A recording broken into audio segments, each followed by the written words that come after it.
এর বারোই পাড়ার মুসলমান, ও সবারের মুসলমান, দিনের কান লাগায়া শুনো। তুমি যদি নামাজ পড়তে পারো, ধৈর্যে ধরতে পারো, নামাজ এবং ধৈর্যের মাধ্যমে মাওলার কাছে চাইতে পারো, মাওলার কাছে যদি হাত বাড়াইতে পারো, মাওলার কাছে যদি চোখের পানিগুলো ছাড়তে পারো, তুমি যতই গরিব হও না কেন, যতই অসহায় হও না কেন, যতই কম দামি হও না কেন, তোমার দাম বাড়ায়া দিবেন কে? আর জোরে বলেন কে? আল্লাহু ওয়ালিয়ুল্লাযীনা আমানু ইখরিজুহুম মিনাজ-জুলুমাতি ইলান নূর।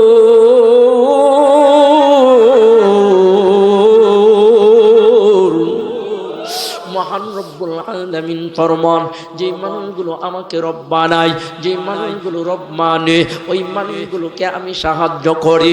ওই মানুষগুলো যখন বিপদে পড়ে আমি মাওলার কাছে হাত বাড়ায়া দেয়, আমি আল্লাহ তাকে সাহায্য করে।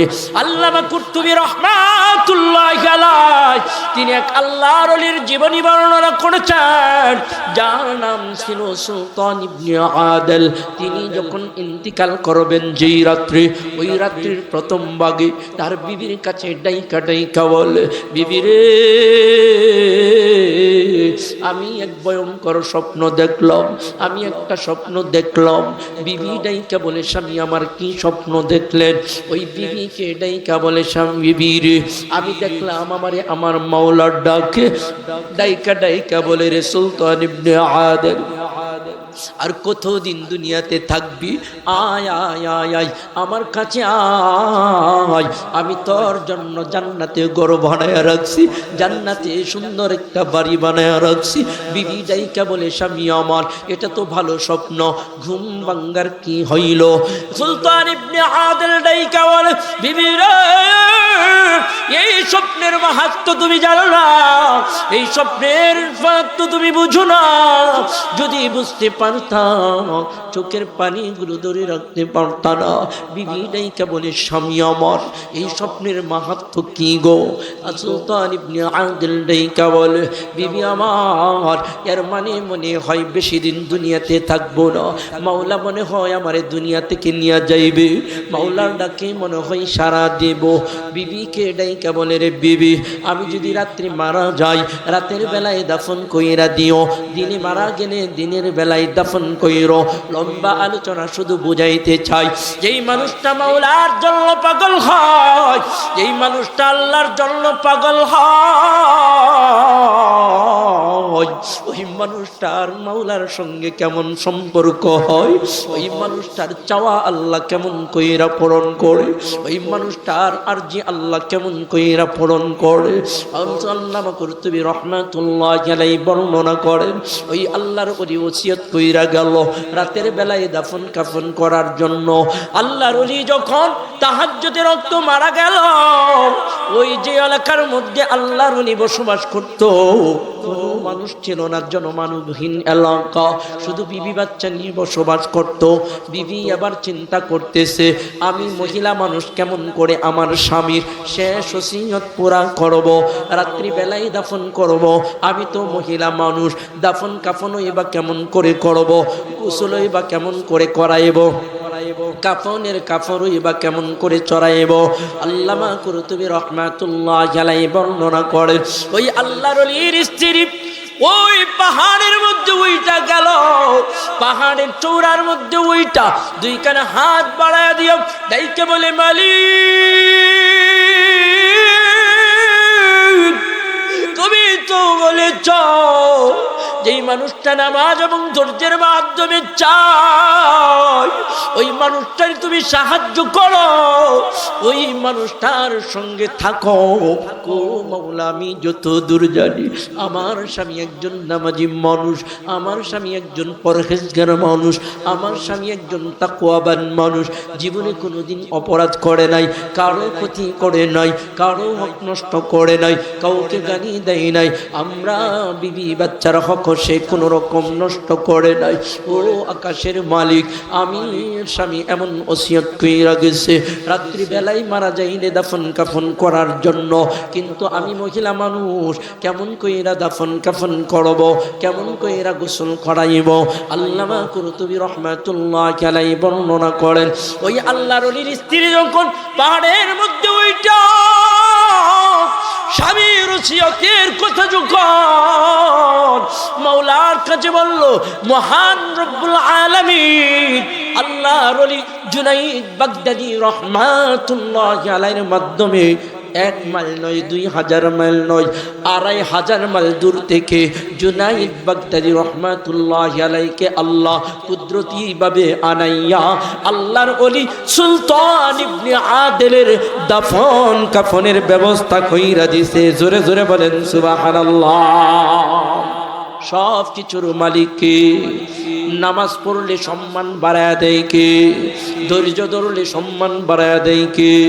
এই কারণে আল্লাহ বলেন ইস্তাঈনু বিসসবরি ওয়াস-সালাহ, ধৈর্য এবং নামাজের মাধ্যমে আমার কাছে চাও।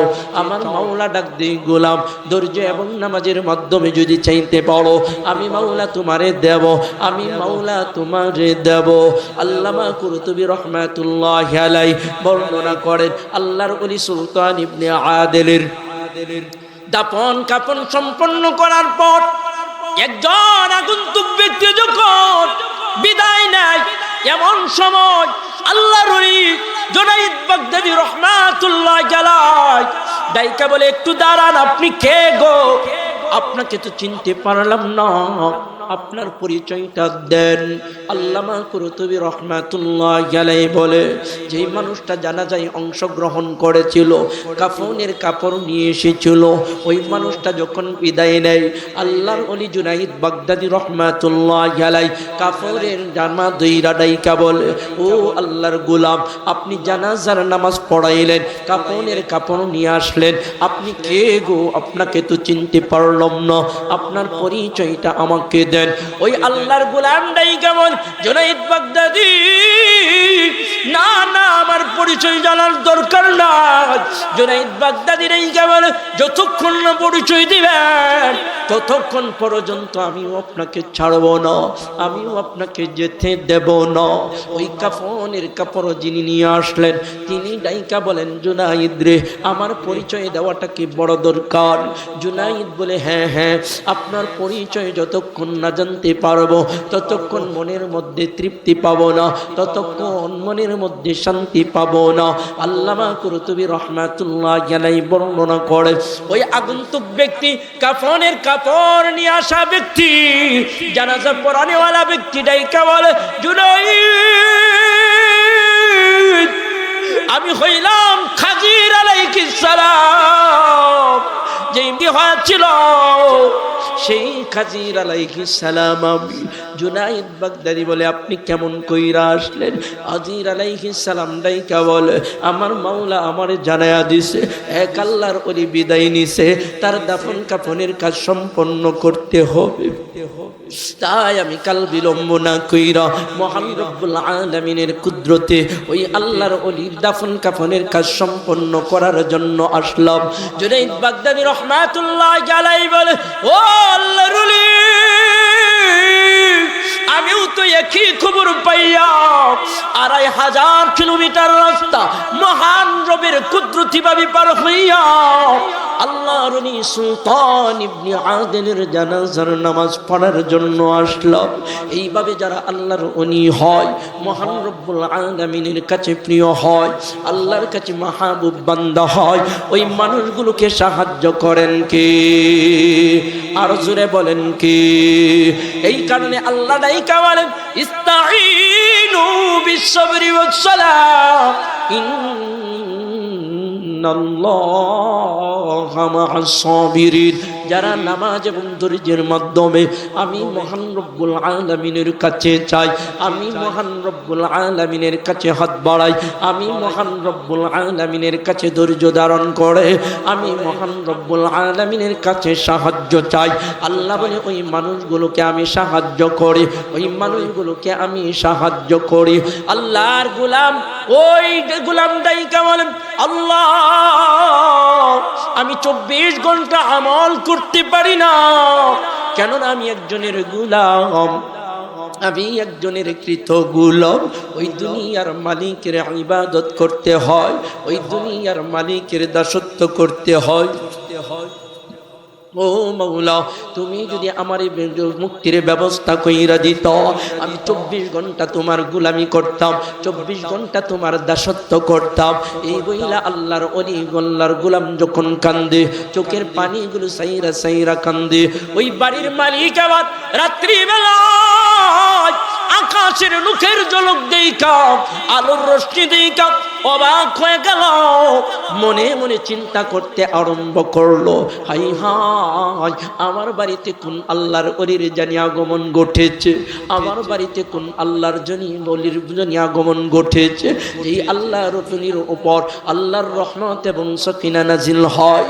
ওই বাড়ির মালিকের মনের ইচ্ছা, আমি দেখব সেই আল্লাহর ওলিটা কে গো, ওই দামি মেহমানটা কে গো। আমার দেখার বড় ইচ্ছা।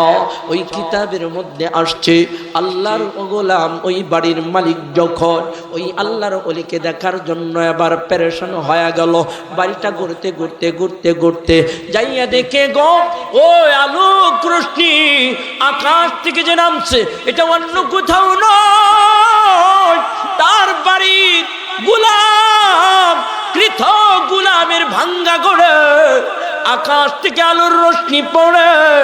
এই দেখিয়া ওই বাড়ির মালিক অবাক হয়ে গেল, হাই হাই হাই এটা কেমন করে সম্ভব গো, আমার কৃত গোলামের গড়ে আকাশ থেকে আলোর রশ্মি নাজিল হয়, রহমত এবং সকিনা নাজিল হয়, এটা কি করে সম্ভব গো। ওই গোলামের এমন কি আমল আছে, ওই গোলামের এমন কি আমল আছে যে আমলের বিনিময় আকাশ থেকে রহমত এবং সকিনা নাজিল হয়। আমার দয়ার নবী মায়ার নবী ফরমান, ও আমার উম্মত, একটা মানুষ সমাজের মধ্যে সবচেয়ে কম দামি, সবচাইতে গরিব, সবচাইতে কম দামি, ওই মানুষটাও যখন আমার মাওলার কুদরতি পায়ের মধ্যে কপালটা লাগায়া দেয়, কপালটা লাগায়া যখন চোখের পানিগুলো সাইরা দেয়, চোখের পানিগুলো সাইরা সাইরা ডাক দেয় যখন, মারি ও আকাশের বাড়ি, ও আমার মালিক, এই বলিয়া যখন চোখের পানিগুলো সাইরা দেয়, আমার আল্লাহ ডাক দেয়, গোলাম বল বল বল বল, কি বলবি, চা চা কি চাইবি, এই বলে আমার আল্লাহ ডাক দেয়, গোলাম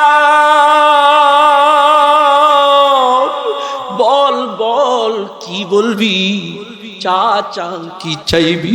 এই বলে আমার মাওলা, আমার মালিক ওই গরিব মানুষটাকে ডাকতে থাকে, ওই গরিব মানুষটাকে বলতে থাকে, আর কান্দিস না, আর কান্নার দরকার নাই, আমি তো তোরে এই কাজের জন্যই বানাইছি, এই কাজের জন্যই তো তোরে বানাইছি।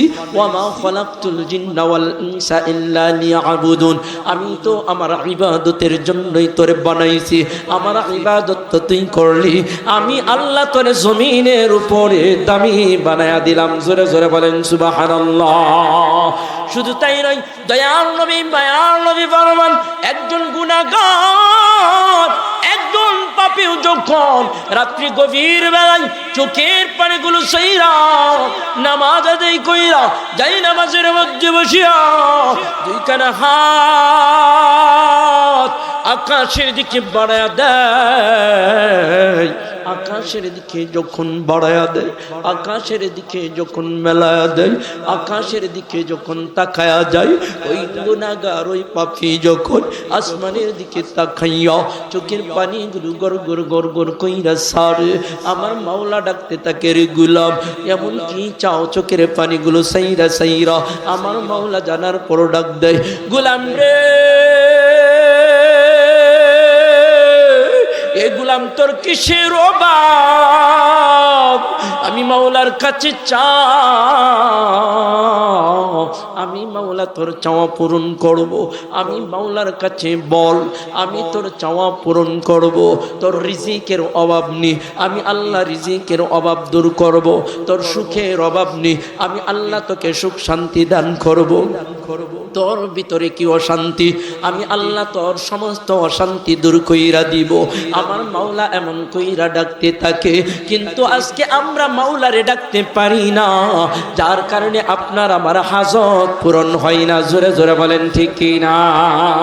মাওলা তোমার লাগিয়া কাঁদে আমার প্রাণ, মাওলা তোমার লাগিয়া কাঁদে আমার প্রাণ, আছো কত দূরে মাওলা দেখা দাও না মুরে, মাওলা দেখা দাও না মুরে।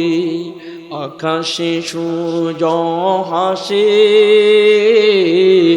আধার যাই কেটে যাই, বিরোহী এই বুক ভাসে, যদি তোমার দেখা পাই।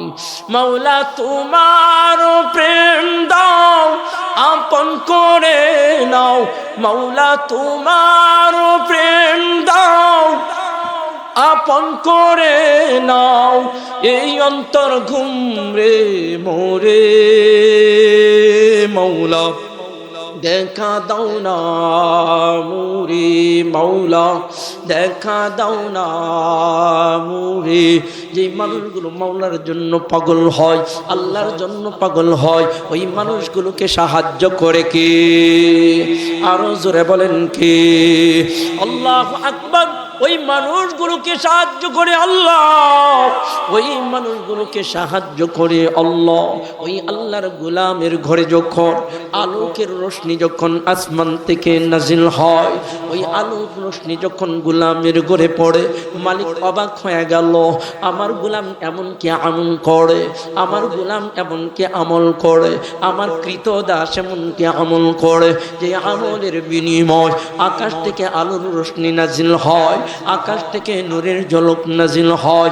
কালমি কিতাবের মধ্যে আসছে, ওই মালিকের এবার মনে মনে চিন্তা করলো, আমি একটু গোলামকে যাইয়া দেখি গোলামের হালতটা কি, গোলাম কোন কোন হালতে আছে, কি অবস্থায় ঘরের মধ্যে অপেক্ষমান আছে। আল্লাহর কিতাবের মধ্যে আসছে, ওই মালিক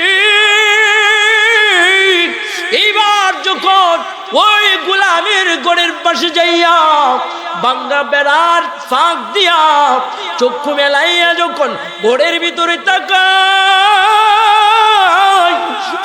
দেখে কৃতদাস জমিনের মধ্যে সিজদার মধ্যে পইরা চোখের বাড়িগুলো চাইরা চাইরা কান্দে আর ডাইকে বলে, মালিক